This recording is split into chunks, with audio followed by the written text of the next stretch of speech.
नमस्कार. नांदेड जिल्हा निर्मित महाभू संपादन प्रक्रियेचे संपूर्ण डिजिटल व्यवस्थापन करणाऱ्या महाभूसंपादन.in या संकेतस्थळावरील लडार land acquisition digital archive room या भागात आपले हार्दिक स्वागत आहे. माननीय विभागीय आयुक्त छत्रपती संभाजीनगर यांनी केलेल्या सूचनांचा आधार घेत जिल्ह्यातील सन 2013 पासनच्या संचिकांची पाहणी करून भूसंपादन कायदा 2013, राष्ट्रीय महामार्ग अधिनियम 1956, महाराष्ट्र महामार्ग अधिनियम 1955 या कायद्यान्वये झालेल्या एकूण 900च्या जवळपास संचिकांची नोंदणी महाभूसंपादन पोर्टलवरील लडार या भागामध्ये करण्यात आली. भूसंपादन संचिका नोंद करण्याची प्रक्रिया पुढीलप्रमाणे. सर्वप्रथम महाभूसंपादन संकेतस्थळावर उजव्या बाजूला लॉग इन बटन दिसून येते. त्यात लॉग इन केल्यानंतर आपणास मुख्य पृष्ठ, अहवाल, लडार आणि अभिप्राय हे मेनू दिसतील. त्यातील लडार मेनूवर जाऊन भूसंपादन निवाडा नोंद वही पर्यायाच्या साह्याने भूसंपादन निवाड्याच्या संचिकेतील माहितीची नोंद करावयाची आहे.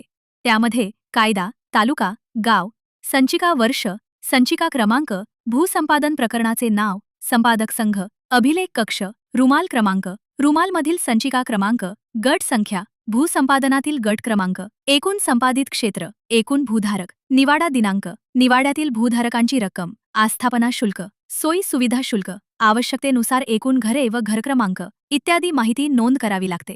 या सर्व माहिती आपणास MIS तयार करण्यासाठी उपयोगात येणार आहे. ही सर्व माहिती सेव्ह केल्यानंतर संचिका यादी तयार होते. सदर यादीला निवाडा, संयुक्त मोजणी प्रत व नकाशा, अंतिम अधिसूचना, शेतसारा कमी करण्याचा आदेश अपलोड करण्याची सुविधा देण्यात आलेली आहे. या सर्व बाबी अपलोड केल्यानंतर भूधारकांच्या नावाची नोंद करण्यात येणार आहे. ज्या भूधारकांचे नावे नोंदविण्यात आली त्यांच्या नावासमोर त्यांचा CC फॉर्म अपलोड करण्याची सुविधा भूसंपादन अधिकारी यांच्या लॉग इनमध्ये उपलब्ध आहे. उपअधीक्षक भूमी अभिलेख यांना लॉग इन देऊन त्यांच्या लॉग इनमध्ये कमी जास्त पत्रकासाठी आवश्यक सर्व दस्तऐवज पाहण्यासाठी डाउनलोडसाठी उपलब्ध आहेत.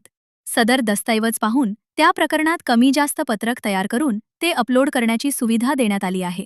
यानंतर तहसीलदार लॉग इनमध्ये सर्व कार्यवाही पूर्ण केलेल्या संचिकांची यादी व सोबत दस्तऐवज पाहून तलाठी यांच्यामार्फत कमी जास्त पत्रकाचे 7/12वर अनमल देऊन 7/12 अपलोड करण्याची सुविधा आहे.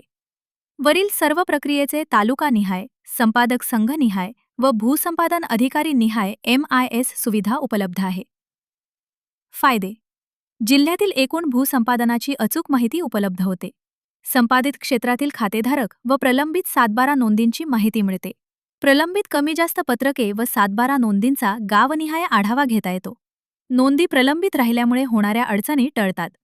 संपादित जमिनीचे 7/12 वेळेवर व अचूक अद्ययावत होतात. धन्यवाद.